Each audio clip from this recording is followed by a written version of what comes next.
again. Huh? Yeah, oh man, we're back too much now. I don't like it.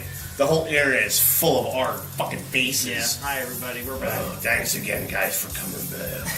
Here comes part 4 of Metallica. Oh, thanks, guys. Yeah, we're still doing this. And now we're doing a Metallica album that nobody ever wants to hear because it's a piece of garbage. Oops! Oh, shit. I thought we were doing Load. Oh, no. Oh. No, we're not there yet. What album are we doing? We're gonna do Master of Puppets. Oh. Which is, one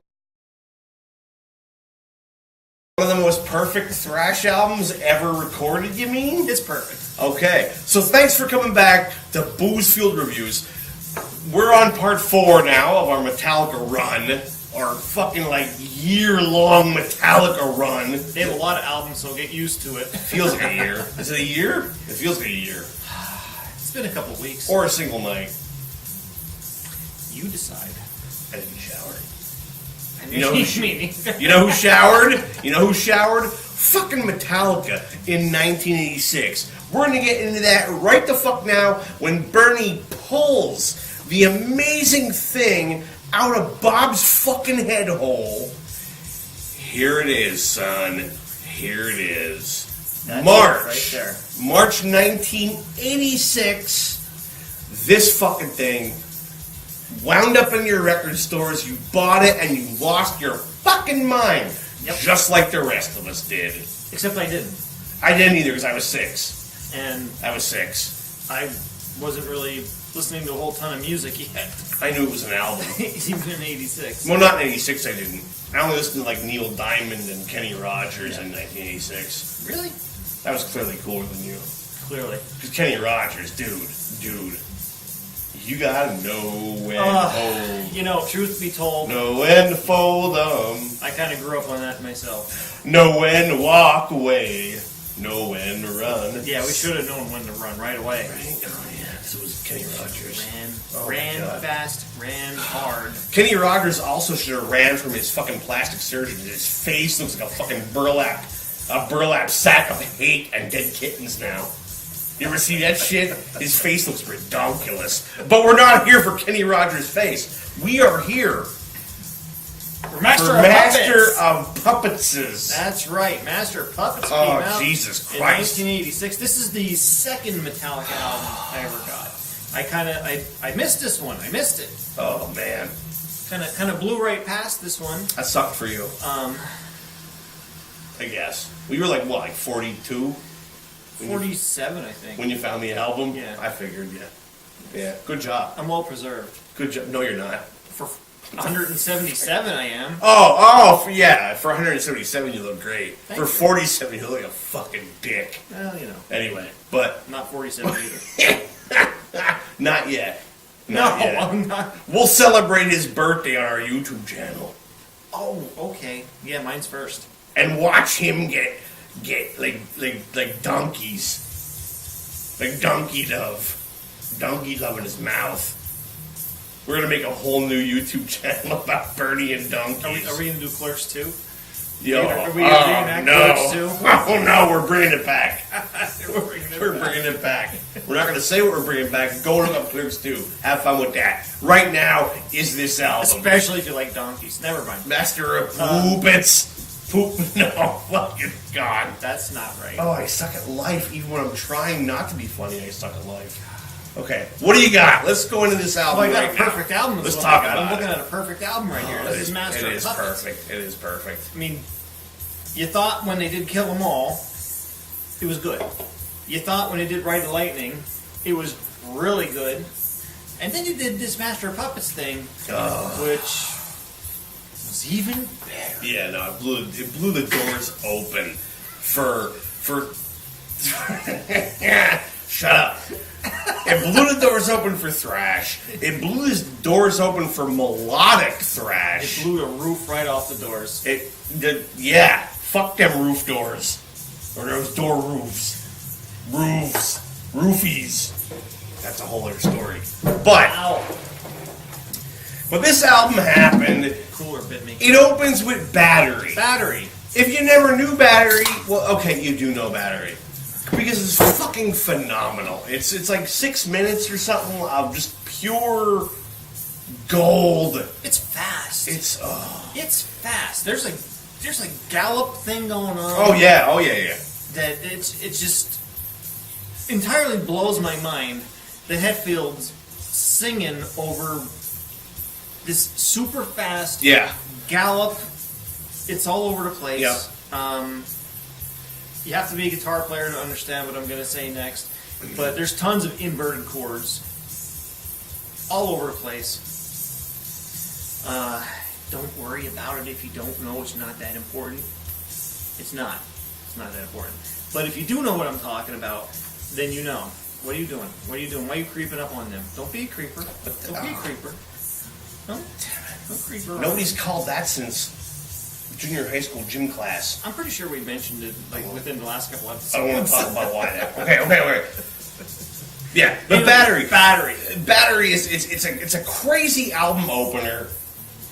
For any band's album, Battery is a fucking ridiculous album opener. But Metallica They couldn't have picked a better song. No. They Open up. reimagined their sound a little bit. They became heavier, but at the same time more melodic, more in tune with each other. Everything was really tight, and the production was sick. Yeah, the production was much better. They grew as musicians. Yeah.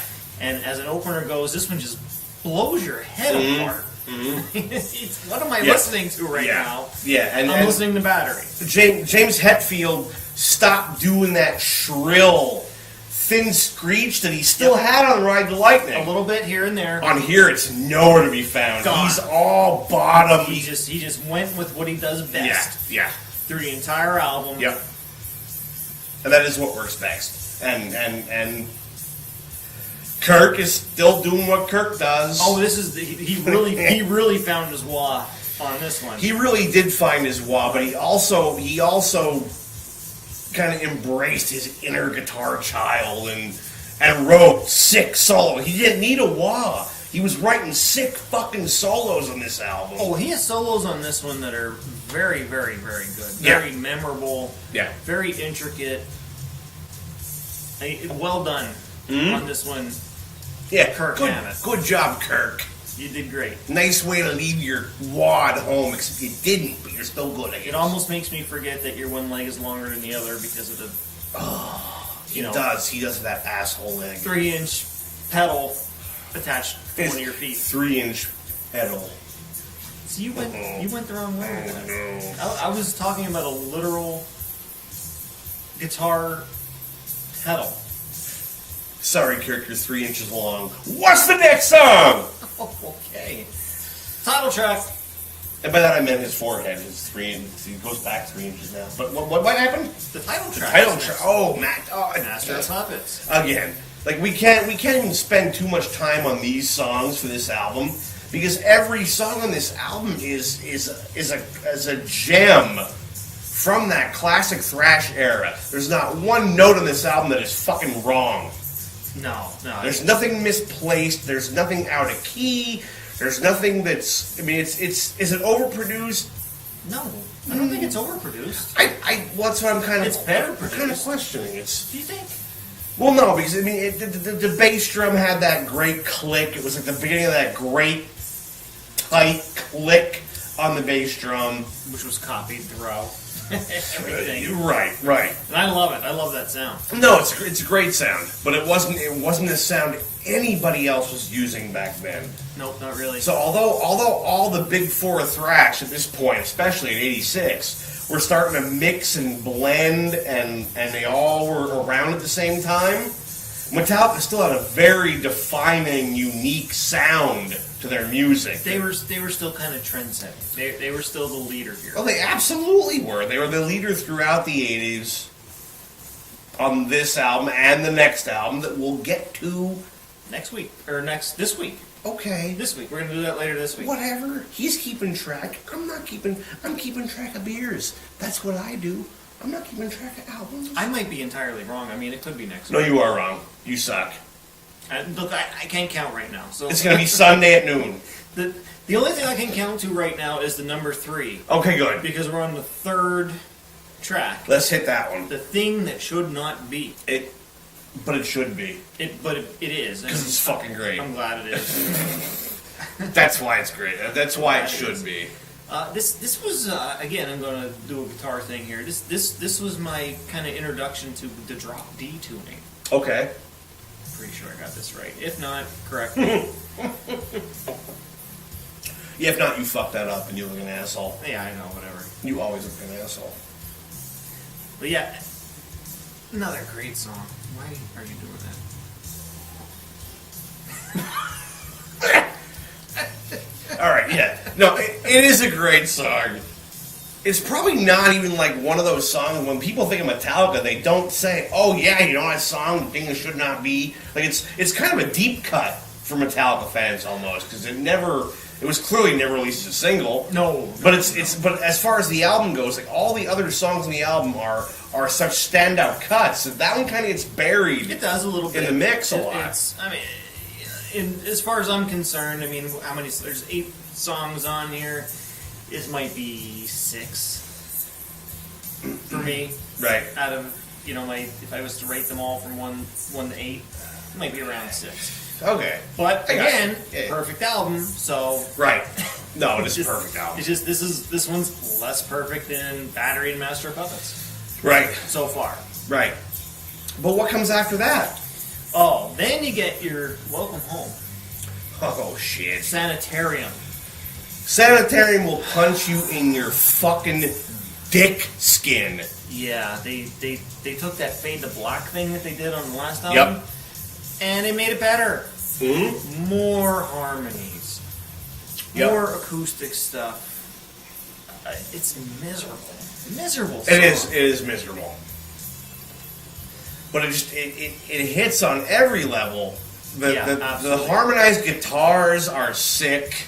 It's all over the place. It's all over the place. And again, Kirk Hammett, well done.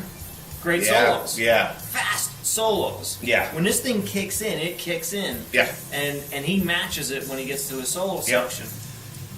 Yep. This is what Metallica did. They did these songs once in a while where half the song is this nice acoustic, miserable, depressing song, and then it just it just hammers you. Yep. Like any other Metallica, really heavy song. Right. But never loses the melody. Right. The guitars just keep doing something all the time. Yeah. And with upgraded sound quality, this is very well produced. It's really all in your face. Like there's no like little pretty lulls in this album. It's like even when it is, even when like the acoustic guitars are playing, I mean they're miserable as fuck. Yeah.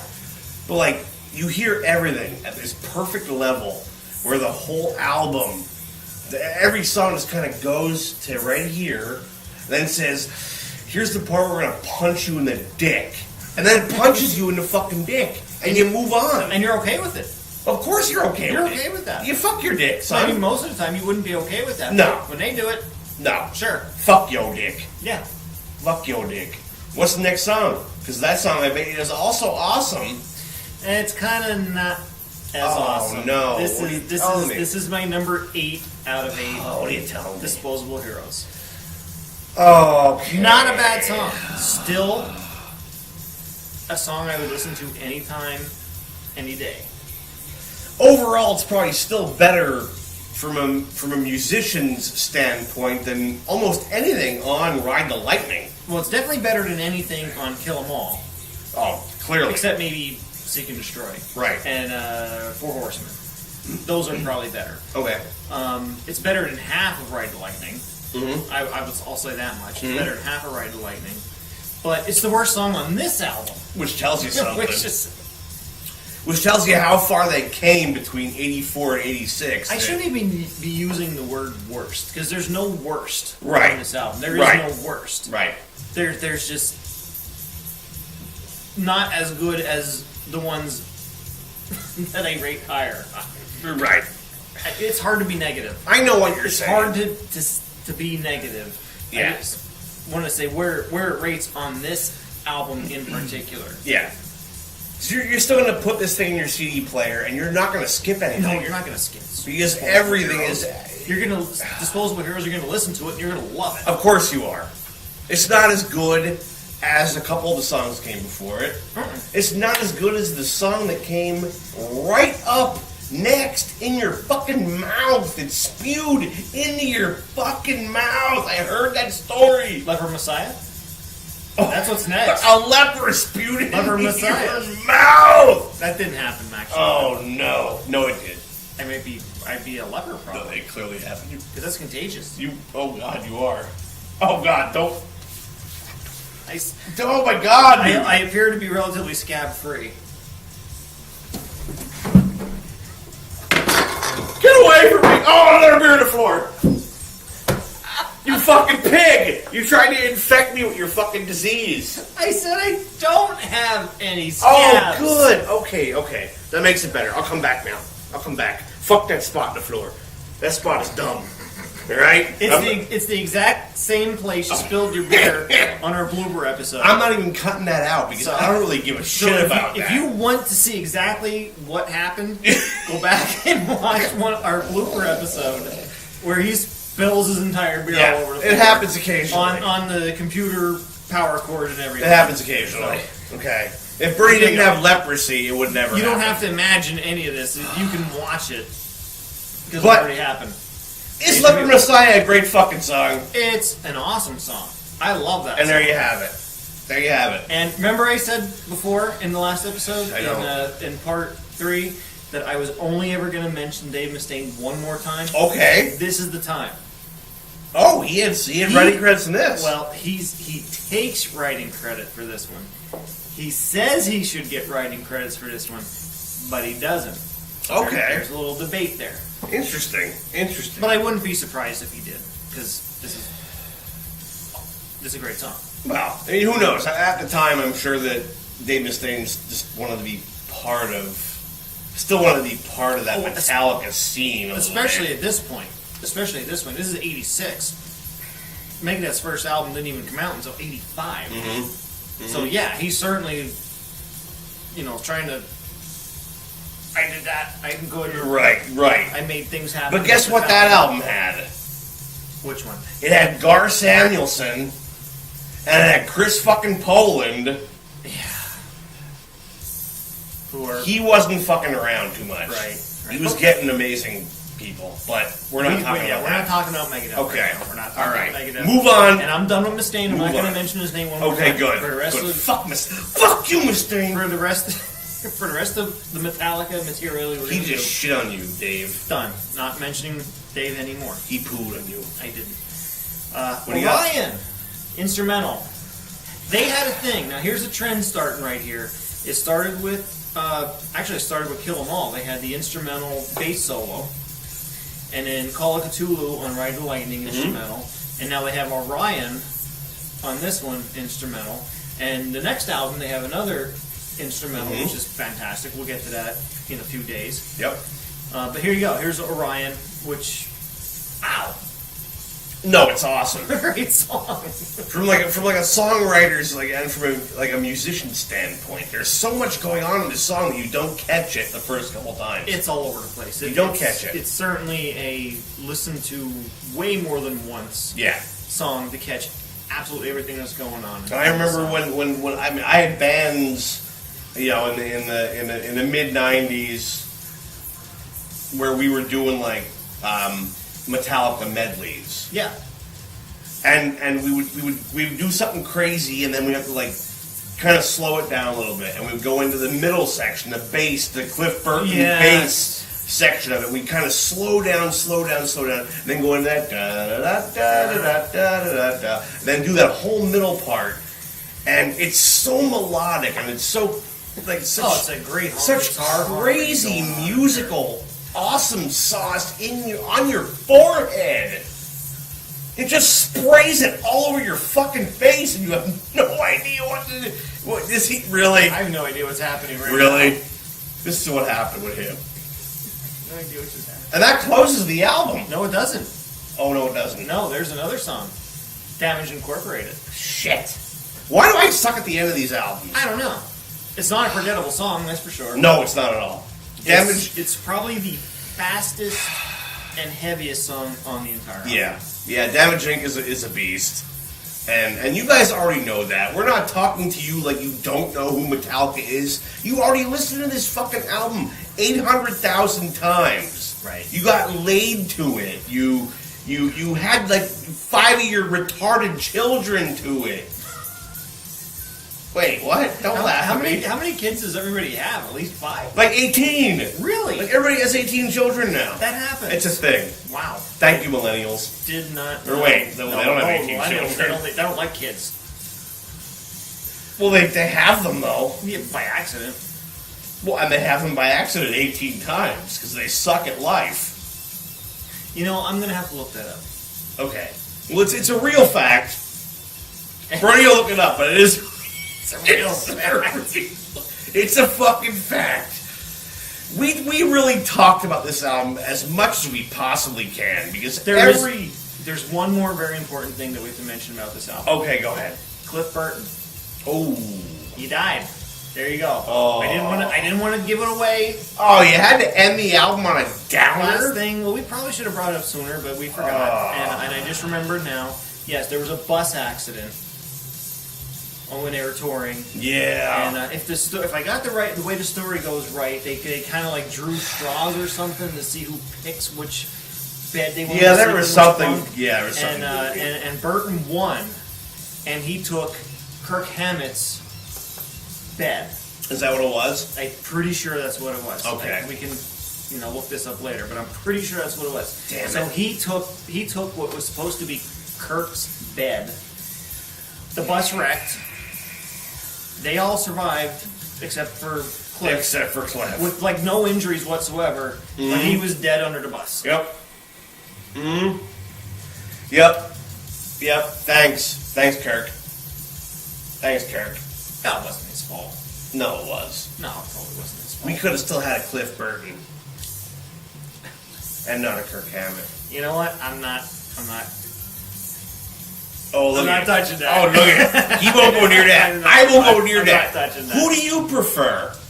I don't want anybody to be What dead. shirt do you wear? Do you wear the "It should have been Kirk" or "It should have been Lars" shirt? There is a shirt like that, isn't there? Huh? Right? There is. What do you think? That's not untrue. There is shirts that say it should have been Lars. Absolutely. Absolutely. Most of them say should have been Lars. Yeah. So what do you believe? Do you wish that Cliff Burton was still here and another member of Metallica died? Because you're a fucking scumbag for thinking that. Because nobody should have died. Ever. Okay, good. You just redeemed yourself a little bit right there. Oh, good. Yeah. Okay. Don't play God. No. Don't watch YouTube. No, you can watch YouTube. Don't fucking watch Bob. But don't play God. Don't pick who lives or dies. Well, of course not. Of course not. The people were assholes. And especially at a time when the whole Megadeth Metallica war was going on. All the Megadeth fans were thrilled that Metallica had a huge setback. And it's like, that's not right. That's not the setback that you should be cheering on. No, I'm hoping that's the minority of people. I hope so. I like to think that I most hope people are a little bit better quality of human being than that. Yeah, I hope so too. But you know what? But that's it. I mean, there's not much else to say about it. It's a perfect album. This is the album we did that I just broke with my big fucking meat hooks. Again, go give it another listen. Now that we've talked about it, now you want to listen to it again. Yeah. So I probably will. Please go listen to it again. I might listen to it on Monday. I might listen to it right now. Go. Okay, not right now. But thanks for tuning in listening to it right now. once again. Thanks for tuning in. This was another episode in the Metallica retrospective that we're doing right now. We're going to do every album, every song. We're going to talk about it, bash it, or love it. What do you think? Put it down in the comments below. I'll leave some links to the album. Go buy it if you haven't already bought it. And rest in peace, Mr. Cliff Burton. You were a boss, dude. Indeed. We miss you. Indeed. Thanks for tuning in, guys.